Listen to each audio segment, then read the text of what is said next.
Welcome back.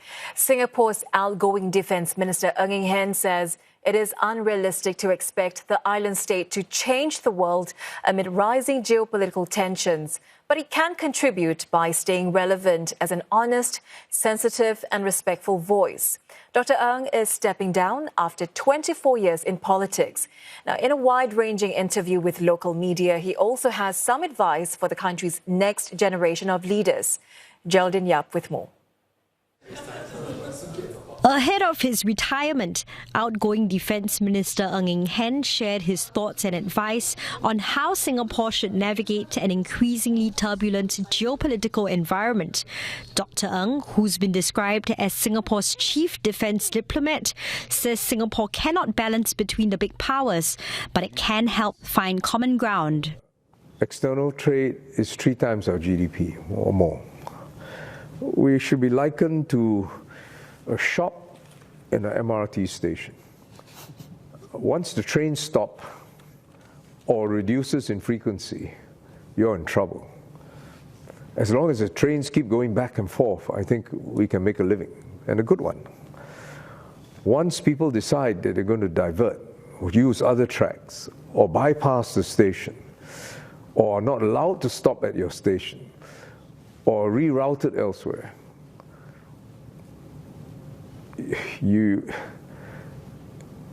it's beyond your limited agency and you have to make do. So how do we navigate a world like this? Try to avoid it as much as possible, and it's not us that are going to change the world. So I think the recent US-China breakthrough, and I would characterize this as a breakthrough, from 135 or 145% tariffs to 30% or 10%. We'll take it for now. Hopefully there'll be more, but at least it gives us a reprieve. And we will still continue to speak to other countries that, look, it makes much more sense for us to stabilize the global system. Generally, I think people know where Singapore stands. We declare it's our vested interest to make sure that global trade continues. But the trick is, can we get people to listen? Can we get people to listen seriously and then take it up within their agency to create a momentum? So looking back at your 14 years in this portfolio, what would you say was the most pivotal decision, that helped to transform the SAF and MINDEF and ensure that the SAF stays agile and adaptable? I would say that if there was any contribution, it was trusting your SAF leaders and your MINDEF leaders that they know what they're doing, that the real-time ops they can take care of. But having, if you like, the luxury to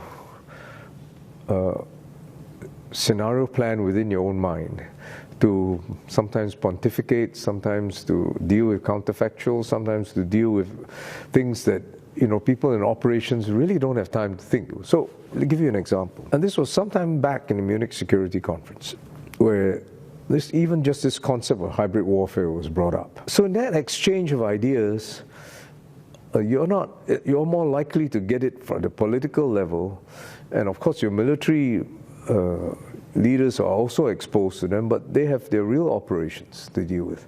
But it's coming back and saying, look, I think there's something to this, and if this is true, if we're planning ahead, then we really ought to structure ourselves to be able to meet these threats. And that evolved into better counterterrorism structures, response times, equipment, re-engineering our special forces. That evolved itself to digital intelligence service. Similar for total defense, right? I said one day that our total defense is becoming too military-centric. Total defense means total defense, so we better get people on the act. And so and SAF said, yeah, you're right, okay, we agree, we think there's a point to this. So we decided a couple of years back to involve other agencies and to simulate water shortages for at least a few hours. Cyber attacks, phishing, electrical blackouts, food shortages. you've seen Singapore through multiple crises in your time as Defence Minister. Can you share with us a moment that was perhaps particularly challenging and whether it had reshaped your perspectives and your thinking back then?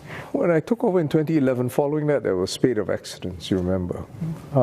It's very personal from the point of view, you know that there's a loss of life and you know there'll be a lot of grief, but you don't have the luxury of wallowing in that, and you have to move the system to one that's confidence. So there I benefited from being at Minister of Manpower, where there was a series of accidents too. We undertook a root and branch review, systemic review. I remember then with PermSecs, we traveled to other countries with higher safety standards, particularly European countries. We looked into their systems. And then we realized that you don't get safety by saying, okay, let's be careful. You have to design out risk. You needed to institute that in the SAF. Any life loss is somebody's son, brother, right? And we said, we have to aim for 0 deaths. And that's a tall order. So we made safety as important to the CO as performance. You're accountable. If something happens and the safety lapse, it's a mark against you. You have to pay attention to this. But we also instituted safety processes that people go through the exercises and recognize where the danger points is and they out-design it. So after 24 years in political office, what is one key takeaway that you have about balancing political office as well as personal integrity, and what advice would you give the next generation of leaders? Don't enter the politics to be thanked. It's setting a very high bar and you may be disappointed. But politics in Singapore, I would say that politics is still an avenue and you can do good without compromising your ideals. And I would say that may not be so in other systems. But if you believe in the direction that Singapore should go and you think that it will benefit Singapore, politics is one arena where you can still do good.